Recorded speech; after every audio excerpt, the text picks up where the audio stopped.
Bienvenue dans Road to Millionnaire 365, le chemin d'une femme qui recommence enfin à se voir, à se reconnaître et à laisser plus de place à ce qu'elle ressent profondément depuis longtemps.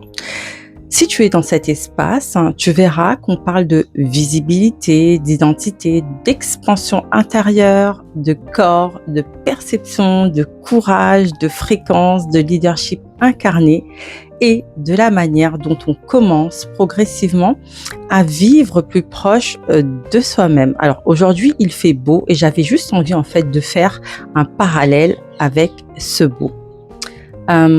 Pourquoi ?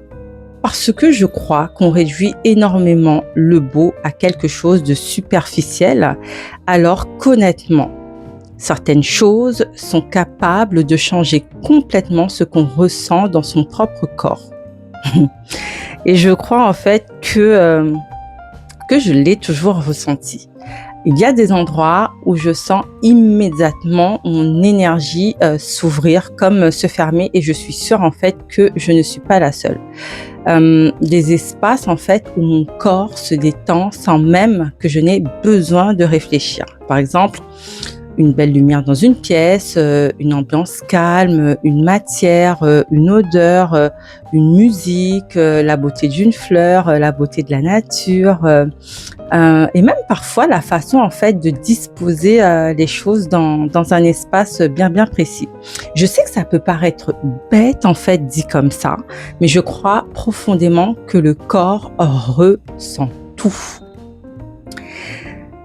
Et plus j'avance dans ma vie, plus je comprends qu'on ne peut pas passer une vie entière dans des endroits, dans des rythmes, dans des relations ou dans des environnements en fait qui nous contractent intérieurement sans que ça ait un impact sur nous. Non, tout est énergie, tout nous impacte.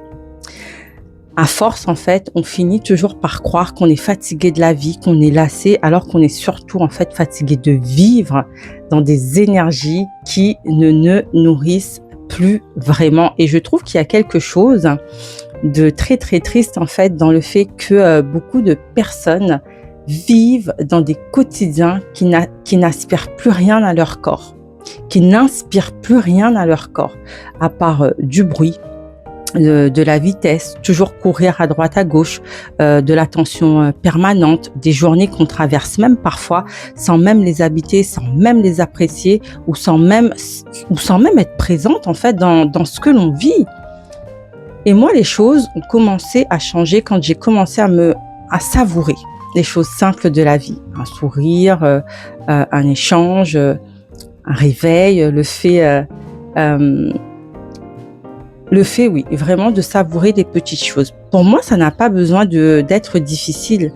Et je crois même en fait qu'on peut se retrouver dans des choses simples de la vie, au quotidien. Par exemple, être dans un appartement ou dans un espace qui nous apaise. Une jolie tasse de thé, de café le matin. Ralentir, prendre soin de soi. Le fait de remettre un peu plus de présence dans sa vie, tu vois. Et je crois que sincèrement, le beau peut aussi devenir une manière en fait de dire à son corps, tu peux arrêter de survivre maintenant, tu es en sécurité, tout va bien, relâche la pression.